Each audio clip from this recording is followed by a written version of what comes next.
Quand on entreprend, on a 9 chances sur 10 d'échouer, de planter sa boîte. Et c'est pas moi qui le dis, c'est l'INSEE. Quand on a autant de chances de rencontrer l'échec, pourquoi y aller ? Je suis Fanny Rimbaud et je suis entrepreneur. Depuis 3 ans, avec Instinct Collectif, je tends le micro à mes consoeurs et mes confrères pour comprendre ce qui se cache derrière le costume de l'entrepreneur. Dans le podcast qui va suivre, il ne s'agit pas de se donner des tips d'entrepreneur ou de raconter une success story. Et d'ailleurs, si c'est ce que vous cherchez, vous n'êtes pas au bon endroit. Ici, on pose le masque, le temps d'une conversation, et on parle de la liberté d'entreprendre, et surtout à quel prix. Bienvenue sur le podcast d'Instinct Collectif, et bonne écoute. Dans les pages qui suivent, il y a les mots rage, honneur, intense, mat pokora, chasse sous-marine, irréparable, nudité, deuil, vertige, handicap, grâce, confusion, couille, Aristote, yak, solitaire, filet de sécurité. Il y a des coups du sort, des coups de bluff et quelques coups de maître. Tous entrepreneurs, tous semblables et tous foncièrement différents, ils ont vécu la crise de 2020 et souvent celle d'avant, sans parler de séismes locaux à l'échelle de l'entreprise. Ils exercent dans tous les secteurs d'activité et viennent de tous les milieux sociaux. Ils ont créé, repris ou hérité. Ils se sont interrogés, remis en cause, traités de tous les noms, félicités, au gré des chocs et des ascensions, une fois embarqués dans le grand 8 de l'entrepreneuriat. Leurs parcours n'ont rien d'une ligne droite, ce qui nous a apporté cette certitude, la liberté d'entreprendre telle que nous la vivons en France est précieuse. Kevin, je te souhaite la bienvenue. Qu'est-ce qui t'a... Est-ce qu'il y a eu des mots qui ont été particulièrement... Ouais, j'ai dans la liste des premiers mots qui ont été cités, j'en ai retenu 4. J'ai retenu intense, honneur, vertige et couille. Des mots qui pourraient ne rien avoir à faire ensemble, mais finalement, honneur parce que moi je suis fier de ce que je fais, de pouvoir porter une société telle que Buildy. Intense parce que s'il y a un endroit où on peut pas se cacher, c'est l'entrepreneuriat. Vertige parce que on en a quelques-uns, il faut pas avoir peur de les affronter. Et pour les affronter, il faut des couilles. C'est Florence qui l'écrit, donc je me permets de reprendre le mot. Mais ouais, c'est les 4 mots que je retiens. Et après, c'est vrai que cette période 2020, on l'a déjà oubliée, parce qu'elle est déjà derrière, en fait. Enfin, ce Covid, quand tu le relis là, me fait réaliser qu'en effet, ça n'a pas été une période facile et qu'il fallait s'adapter. Et ça paraît déjà très loin. Et donc, ça m'a marqué quand tu l'as lu. Parce que je me suis dit, ouais, en fait, c'est vrai que on a peut-être le grand 8 des entrepreneurs a été un peu plus renforcé. On a perdu une cale sur le moment où il fallait très vite la réparer pour pas que le grand 8 se casse la figure. Voilà, en fait, c'est de faire la différence entre l'intensité, l'importance et la gravité. C'est peut-être plutôt ça que je veux dire. Ouais. Ça te parle ou pas ? Et pourtant, ouais, ça me parle, mais pourtant c'est... Et pourtant c'est là. C'est très important en plus, de pouvoir justement évaluer la criticité de chacune des situations, parce que si tu les gères toutes de la même manière, ça peut être vite un problème, parce que tu peux d'une part t'épuiser, ou à contrario faire passer des éléments critiques comme un autre élément qui pourrait passer très simplement. Donc c'est aussi pour ça qu'on doit jamais être tout seul. Je pense que tu vois là, t'as cette petite équipe qui grossit aussi au fil de l'eau. Et au-delà de l'équipe, avoir son entourage personnel à qui tu puisses parler, etc. Je trouve que c'est ultra important de se faire challenger, en tout cas moi personnellement, pour justement à un moment donné avoir cette prise de recul, de prioriser et de se dire ouais, ça c'est grave ou ça c'est pas grave. Des gatekeepers. Ouais. C'est qui tes gatekeepers ? C'est ma femme, c'est mon associé co-founder, et derrière c'est chacune des bulles qui s'est instaurée au sein de Buildy, parce qu'une première bulle de confiance forte, donc l'équipe de direction, les premiers arrivés, puis ensuite la deuxième bulle qui se crée autour de cette première bulle, parce que tu peux pas maîtriser toutes les bulles, et donc faut que tu te reposes sur la première bulle pour avoir quasi la même confiance derrière sur celle d'après. Donc en fait j'en ai beaucoup, mais en priorité ouais, ma femme, mon associé, mon deuxième associé. Et tu crois que si on prend ta femme, Je crois qu'elle dirait quoi de ta trajectoire? Et j'ai une autre question, c'est à quel moment elle a pu être le reflet de quelque chose où il faut que tu aies une vigilance particulière, enfin où elle t'a renvoyé une image. Ah là, Kevin, il faut que tu fasses attention. Un moment particulier? S'il y en a. Ouais. Et si oui, c'est quoi la photo? Tu vois, je montre la photo de... Ah là, il s'est passé un truc. Et c'est ma femme qui m'a permis de me rendre compte d'eux, tu vois. Ouais. Mais je pense que ça fait écho avec ce que tu disais. Je pense que l'un des moments, c'est la dernière levée de fonds. On a levé des fonds courant d'année 2022. Et comme le contexte l'indique, c'est pas évident de pouvoir lever des fonds à ce moment-là. Il y a un risque certainement un peu plus important. Et comme tu le disais tout à l'heure, le fait de pouvoir prioriser ou d'évaluer la criticité des sujets à côté de cette levée de fonds qui est primordiale pour la croissance de Buildy, c'est là où ma femme m'a permis de mettre un tableau prise de recul où toi t'as un peu le bec dans l'eau et à ce moment-là elle te relève la tête et elle te parle de sujets quotidiens là où toi dans ton esprit ces sujets quotidiens de management, de clients, de finances, etc. Tu les as mis un peu de côté pour te concentrer sur la levée et c'est elle qui vient te chercher avec ce tableau en se disant en fait je dis n'importe quoi hein, sur ce tableau il pourrait y avoir un gros cheval en plein milieu et se dire non en fait au fond là le petit arbre c'est quoi, pourquoi et venir te chercher là-dessus et ça te fait d'une part prendre un peu de recul sur ce gros sujet levée de fonds pour aussi garder de l'importance sur ce qui est à côté. Donc ouais, ça serait à ce moment-là où j'ai pris conscience que elle était nécessaire et utile à mon quotidien. Gatekeeper number one. Épouse. Et alors, gatekeeper associé, co-founder, ça se... C'est quel type de reflet et c'est quel type de moment où dans l'altérité il se joue quelque chose où tu te dis, ou justement qui te remet dans un chemin? Est-ce que tu aurais un moment à partager? Comment s'appelle ton associé? Thomas, donc associé cofondateur, avec qui j'ai créé la boîte il y a maintenant un peu plus de 5 ans, qui, pour le coup, en parlant de reflet, n'est pas mon reflet, mais plutôt l'opposé, et très complémentaire. Très, très complémentaire. C'est vraiment ce qui fait notre force. On arrive à se canaliser l'un et l'autre sur différents sujets. Et donc, c'est la première chose, c'est de pouvoir se faire challenger par une personne qui n'a pas tous les jours les mêmes idées, que ce soit pro ou perso. Et un élément ou une petite anecdote, c'est bien entendu qu'à certains moments, quand les nuages sont un peu plus gris, on se pose la question de mais rappelle-moi pourquoi on fait ça tous les jours. Et la chose qui me vient à l'esprit là, c'est ta question, c'est de se dire quand j'ai posé la question à un moment dans la dernière année à Thomas, quand il m'a répondu que la première chose c'était l'engagement moral vis-à-vis de moi et vis-à-vis de l'équipe, j'ai trouvé ça très beau déjà. Et puis j'ai trouvé ça très profond où tout de suite ça te remet dans le bateau où tu remets un petit coup d'accélérateur et ça te fait du bien. Et donc cet engagement moral où tu te dis en fait ça reste quand même 2 personnes initialement qui ont cofondé l'entreprise. Ces 2 personnes ne font qu'un, c'est comme un mariage hein, quand tu es associé. Et donc retrouver cet engagement moral de manière instinctive en plus, ça fait du bien. Donc c'est pour ça que c'est aussi ouais, c'est drôle là, c'est comme si je sais pas si tu te souviens des mots que tu m'as dit intense, honneur, vertige et couilles.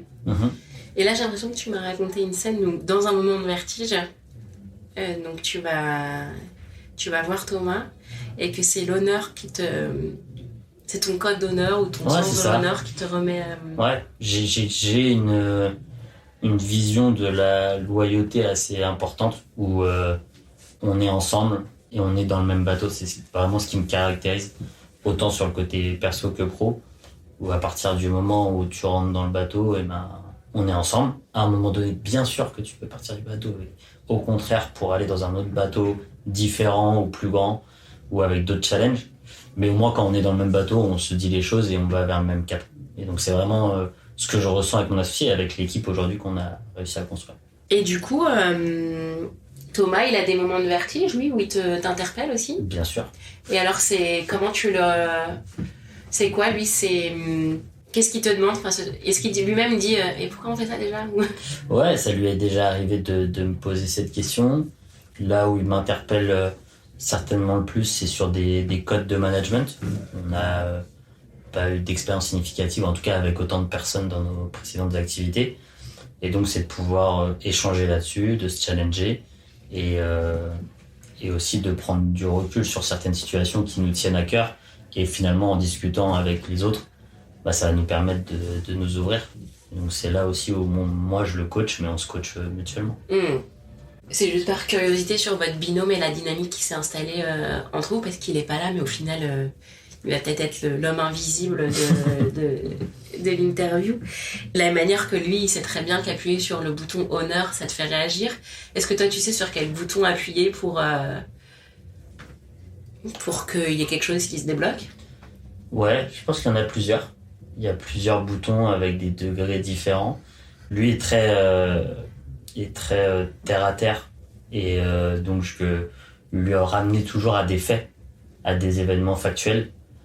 Ça va lui permettre aussi de se rappeler que, par exemple, on a fait pendant 5 ans, si on regarde dans le rétro, ça, factuellement, on va aller là. Et donc être drivé et être très formel, ça permet aussi de lui redonner un petit coup de boost. Du coup, est-ce que tu pourrais nous partager, en même temps, ça fera le petit côté bio CV, tu vois, dans l'espèce de point de départ. Kevin avant Buildy, et puis Buildy en quelques étapes, et genre, c'est quoi les moments clés, en nous montrant une espèce de photo de ces moments-là? Ouais. Alors, Buildy avant... Kevin plutôt. Kevin avant Buildy. C'est un ingénieur énergéticien qui... je parle de moi à la troisième personne, mais c'est juste pour essayer l'exercice s'y prête, on t'en voudra.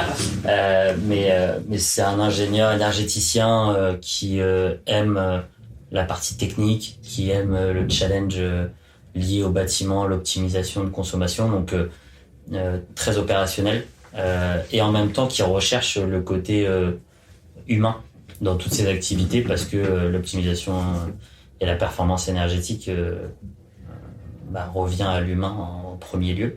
Et donc ce qui me drive, c'est vraiment ce côté technique, et en même temps l'humain est une grosse force en moi, en tout cas un sujet que j'aime explorer.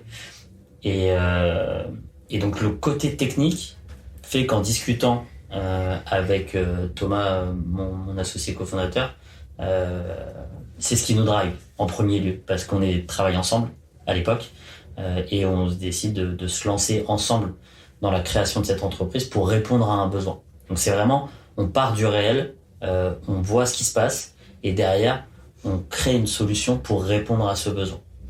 Et donc c'est ce côté technique qui nous drive, et finalement donc création d'entreprise, 2017, 2 premières années à tester une première solution de notre côté, où on est drivé par la technique et en même temps on s'entend bien, on commence à recruter 3-4 personnes pour créer cette petite équipe. Et puis au fil de l'eau, on se rend compte que on a certaines lacunes dans certains postes, qu'on a besoin d'éléments, de profils plus forts que nous sur certains domaines, et donc on décide de recruter.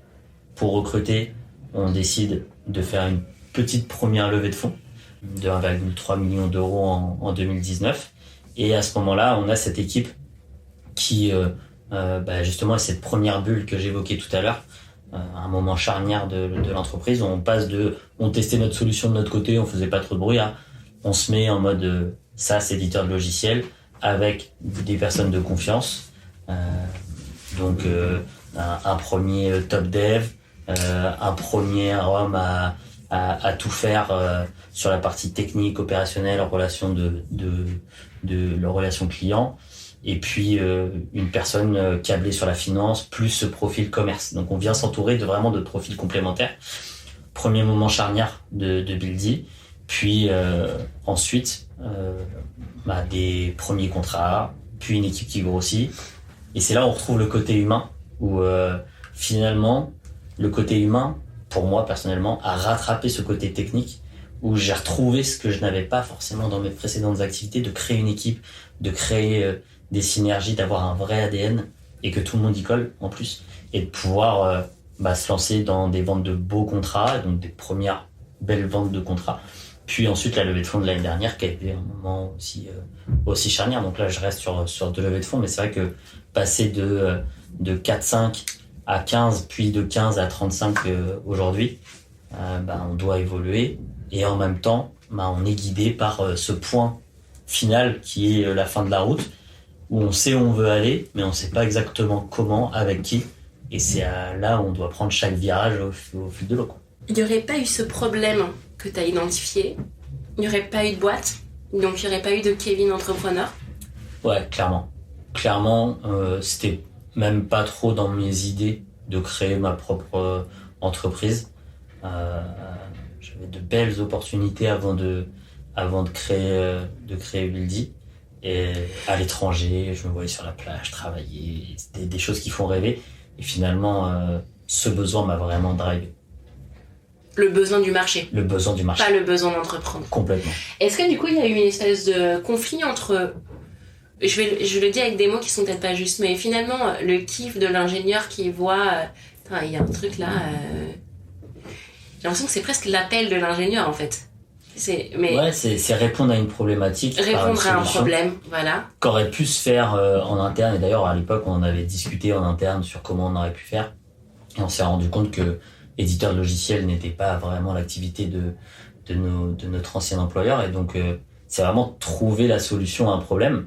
Et c'est la manière, en tout cas, que nous avons trouvé d'y répondre, de créer cette entreprise. Mais donc, si on prend ça entre justement l'ancien Kevin qui était hyper à l'aise avec le fait d'avoir une carrière de salarié et de... Tu vois, enfin, c'est comme ça que je le comprends. Ouais. Est-ce qu'il y a eu un conflit entre justement l'ingénieur qui se dit j'aimerais bien aller craquer ce truc, ou l'ingénieur ou celui qui décèle un problème, le problem solver, et celui qui se rend compte que je veux bien régler ce problème, mais de là être entrepreneur, je suis pas sûre.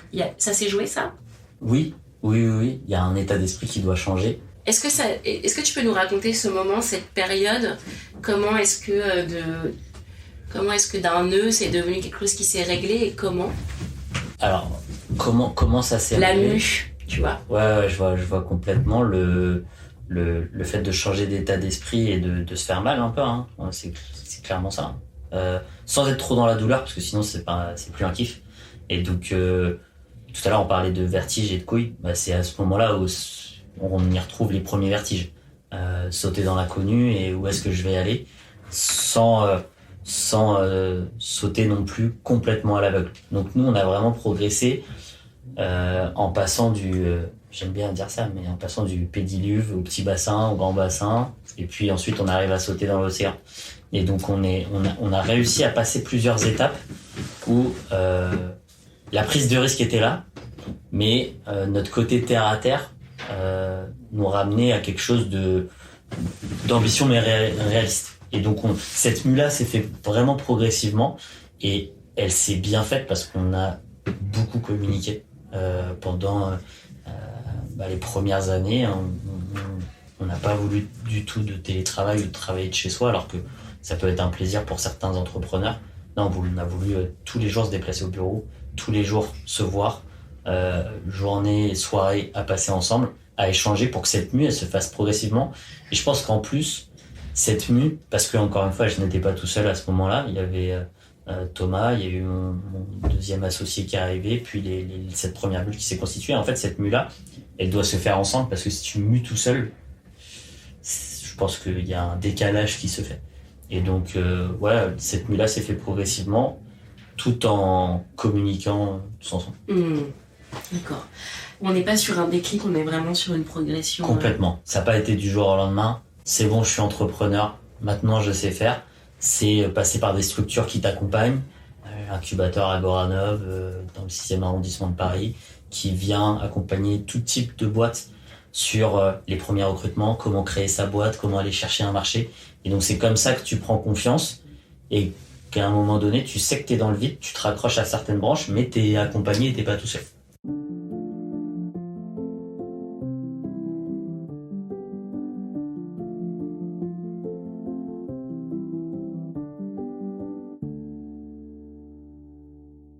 va prendre du coup Kevin l'entrepreneur. Mhm. On a compris que il faut apprendre que c'est un métier qui s'apprend sur le terrain. Là où tu dirais, là où t'as trébuché, là où honnêtement, moi il n'y a pas à dire, au début, Kevin l'entrepreneur, c'était vraiment une brêle là-dessus. C'était quoi? Instinctivement, je dirais que c'est sur la bricole au quotidien où à un moment donné ça doit vraiment s'arrêter au plus tôt. J'ai pas suffisamment processé dès le début parce qu'on était 4-5 et je me suis dit bon bah attention, si je dois refaire cette presse là, je la referai et puis c'est moi qui la refera. Si je dois refaire ce process là, c'est moi qui le refera parce que les autres ne sont pas concernés.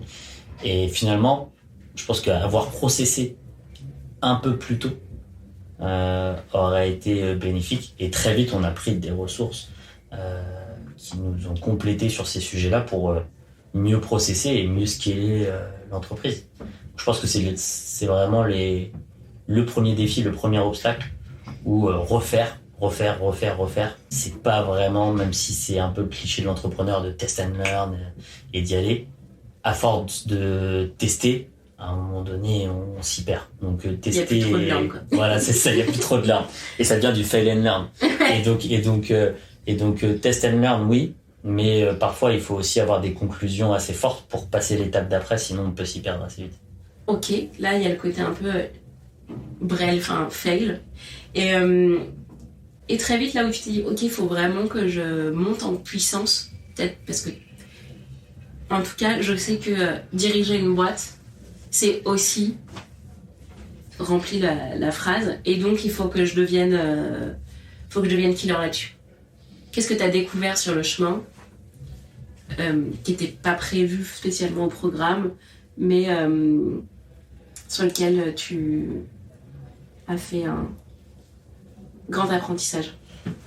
Je pense que j'en avais conscience, mais pas autant que ce que la réalité a montré, c'est de pouvoir embarquer une équipe et créer vraiment un ADN entreprise où j'aime bien la complémentarité des profils. Bah, typiquement ce que je disais tout à l'heure, hein.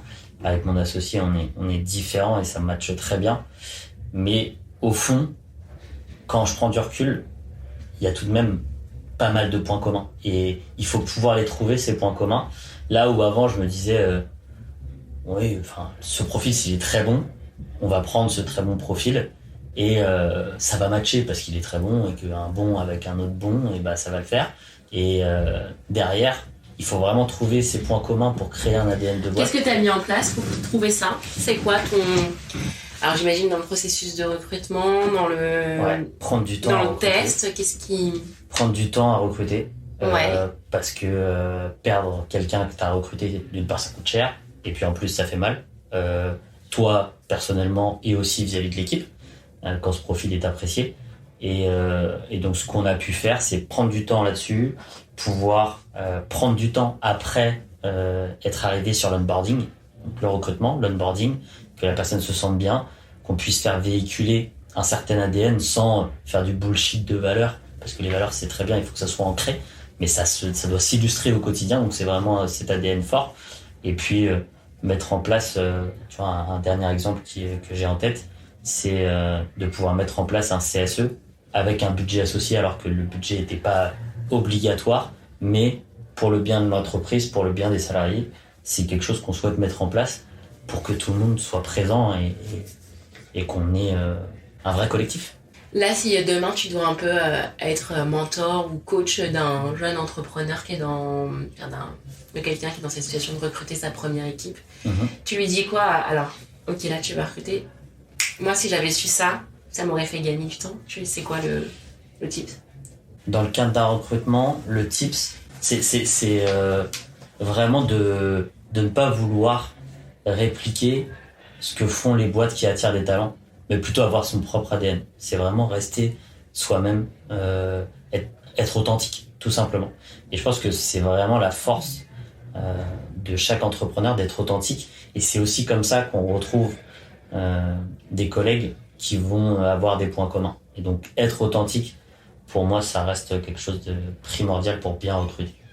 Pas de questions clés, de tests. Si on rentre dans le détail après, genre, bien sûr qu'il y a le test, bien sûr qu'il y a des slash de signaux.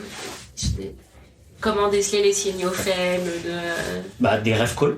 Nous, on a systématiquement des ref calls appelés les anciens employeurs ou même les anciens collègues. Et pour les managers, appeler des anciens managers pour pouvoir avoir ces retours terrain. Nous, on est vraiment... terrain, voilà. Et donc, pouvoir avoir ces retours terrain, aller dans le bâtiment et parler avec ces personnes-là. Aussi faire rencontrer chacun des profils à l'équipe actuellement en place.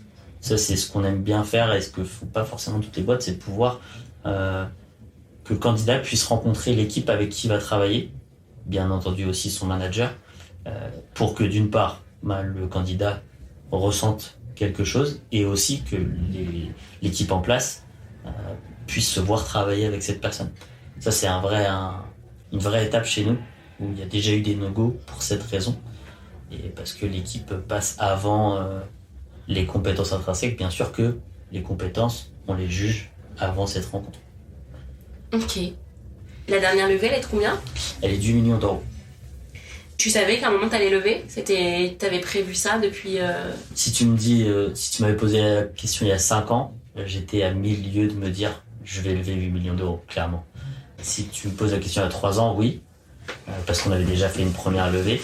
Et quand tu te mets dans cet état d'esprit entrepreneur, donc il y a maintenant un peu plus de 5 ans, tu sais que pour croître vite, pour répondre aux besoins de tes clients rapidement, il te faut une équipe solide. Et pour une équipe solide, il faut pouvoir investir en amont. Et investir en amont, c'est pouvoir lever des fonds pour une croissance derrière.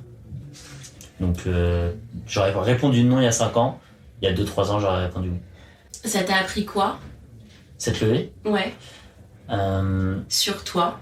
Sur moi, c'est que le côté humain est tellement important pour moi que même une levée, je pense que j'aurais préféré passer un peu plus de temps avec l'équipe parce que pour pas se cacher, à ce moment-là, il y a un petit désalignement où tu peux pas être au four et au moulin.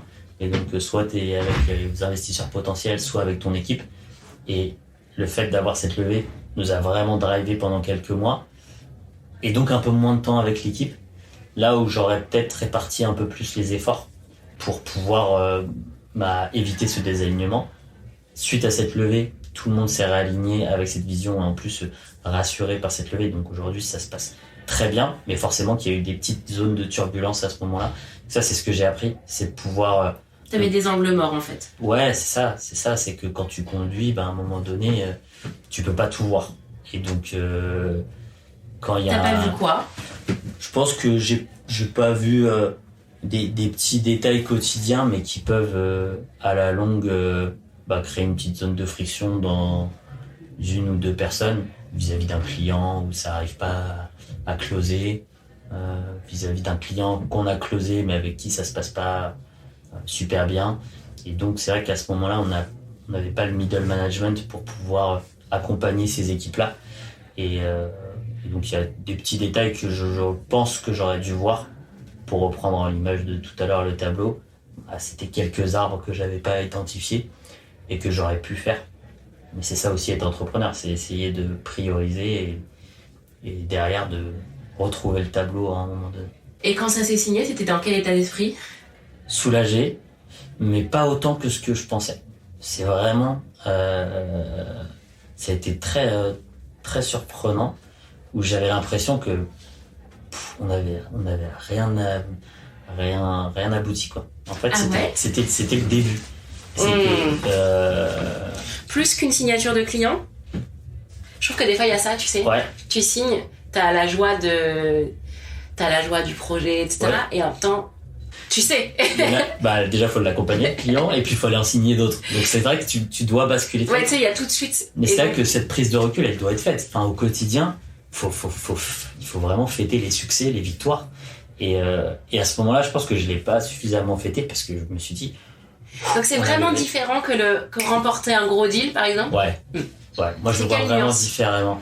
Enfin, j'imagine, en effet, c'est différent qu'un gros deal, parce que c'est pas du tout ça, mais ça peut être enfin, tu vois, dans ce côté soulagement, c'était quelle nuance? C'est différent parce que quand tu signes un deal, t'as un train, t'es lancé sur ta piste et tu sais que tu dois enchaîner les piquets et que c'est bon d'en avoir passé un et donc ça va s'enchaîner assez naturellement. Une levée, en tout cas la levée que j'ai pu vivre là sur l'année 2022, c'est que t'es arrivé en haut, t'as pris le télésiège, t'es arrivé en haut, maintenant il va falloir la descendre de la piste. Et derrière, c'est du recrutement et une vague de recrutement que tu n'as jamais connue auparavant.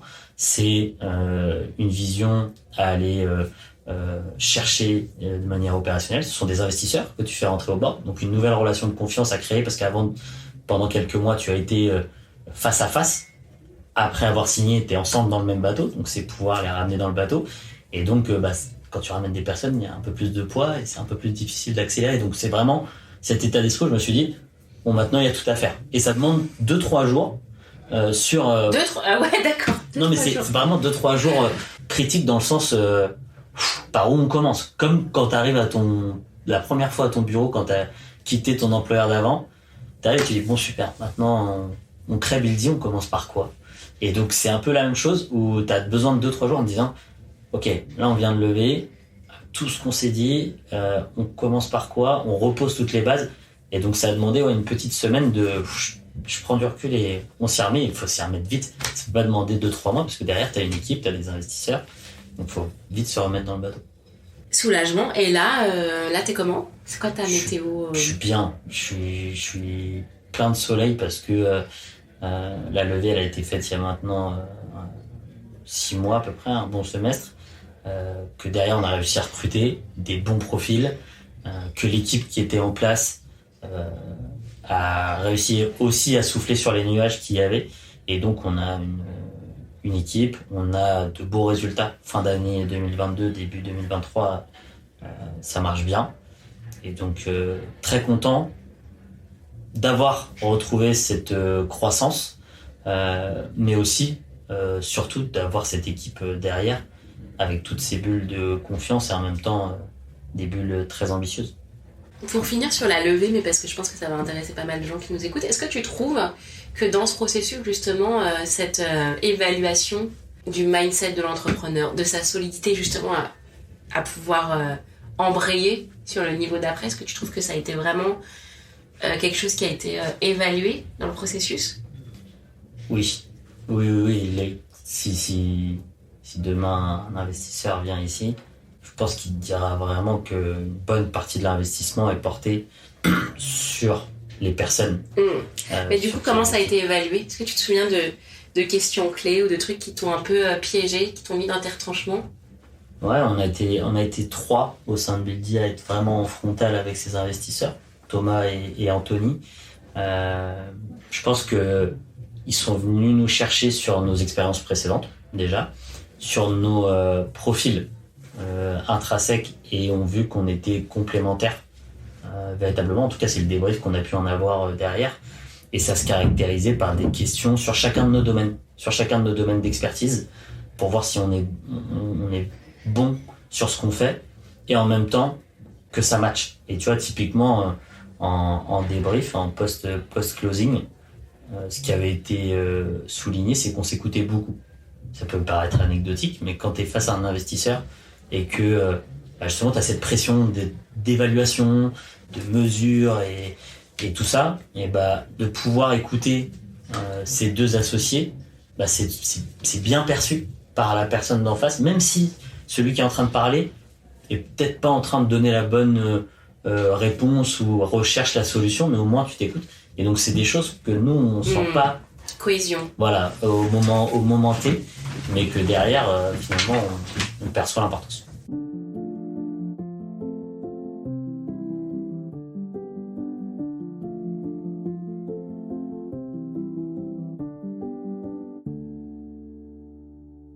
T'as dit qu'il y avait quelque chose d'hyper important dans ta trajectoire, c'est la construction de l'équipe. Comment est-ce que tu serais décrit en tant que capitaine? Je pense que j'ai un lead assez naturel. tu vois, tu parles de capitaine, c'est vrai que depuis le début, je parle beaucoup de bateau. Mais je le vois véritablement comme ça et je pense que c'est aussi comme ça qu'il me voit. C'est vraiment le capitaine de bateau, prêt à aller de l'avant, sans être tête brûlée. Je pense que c'est aussi ce qu'ils recherchent, ou en tout cas nous, ce qu'on recherchait au moment où on les a recrutés, c'est de pouvoir avoir des personnes terre à terre qui sachent ce qu'on doit faire pour aller chercher l'ambition derrière, et une grosse ambition, mais de le faire step by step. Et donc, ce qu'on dirait de moi, c'est ça. Je pense que c'est quelqu'un d'ambitieux, mais qui arrive à avoir les pieds sur terre, à être dans le réel. Et c'est aussi ce qu'on m'a remonté dernièrement avec typiquement la 35e personne recrutée dans l'équipe, qui peut être un alternant. Et je vais passer du temps avec cet alternant pour pouvoir échanger, le connaître. Et c'est peut-être ce que je vais perdre un peu quand on sera une petite centaine, mais je souhaite au maximum conserver ce lien avec toute l'équipe. Justement, est-ce que tu peux nous représenter? C'est quoi être capitaine du bateau? En dessin? Ouais. En un dessin, ce qui est capitaine du bateau, selon moi, c'est de pouvoir être assez central avec différents bras, différentes compétences, parce qu'il faut pouvoir s'adapter à chacun. Et que derrière, il puisse y avoir, comme je disais tout à l'heure, des bulles qui se créent au fil de l'eau, donc faire rentrer de nouvelles personnes. Donc là, ici, 2019, 2020, 2021, etc.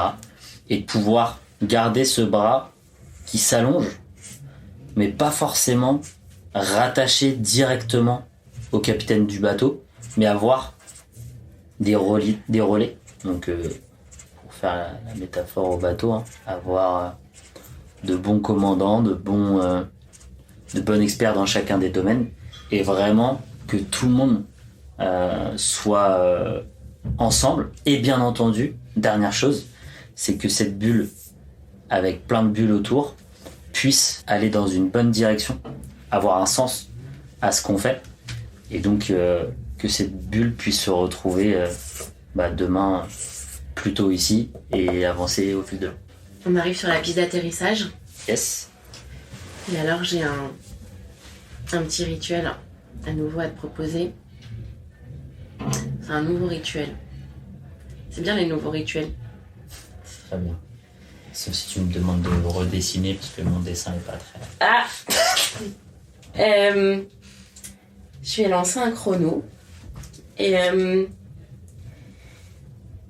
justement, là tu faisais finalement la fresque temporelle. Est-ce que tu as une date clé? Quand tu vois ton horizon, là, la route, elle arrive à quelle date?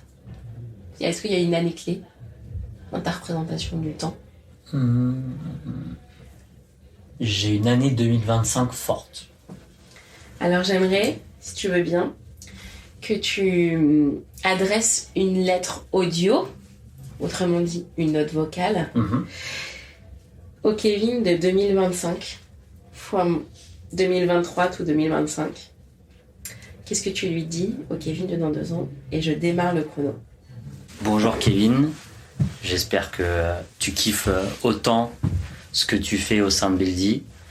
Ce qui était prévu initialement, c'est de pouvoir avoir une équipe de confiance autour de toi, de pouvoir avoir réussi à déployer cette belle solution qui sera encore meilleure dans 2 ans sur le marché Property, Asset Manager, Facility Manager dans le monde du bâtiment, et également te voir travailler en Europe, avoir ouvert au moins un pays, avoir étendu toute cette équipe dans un autre pays que la France, et avoir de beaux succès, une belle croissance, et encore une fois une équipe qui s'épanouit dans son travail, qui a pu monter en compétences. Et donc j'espère bien qu'en 2025 tu retrouveras des profils qui sont là aujourd'hui. Merci beaucoup. Mais vraiment, c'est vraiment une bonne séance que j'ai passée, et puis ça fait du bien. Ça y est, la conversation est finie. J'espère que vous avez passé un bon moment avec nous. Et si c'est le cas, mentionnez-le sur vos réseaux et votre chaîne de podcast préférée. Vos retours sont hyper précieux, c'est ce qui nous motive à continuer.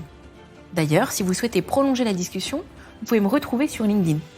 Enfin, pour celles et ceux qui s'intéressent aux mécaniques d'hypercroissance, moi, c'est ma passion, je vous recommande chaudement notre podcast Kiss My Scale. J'y reçois des personnalités aux manettes de croissance vertigineuse. Bon allez, et maintenant au boulot!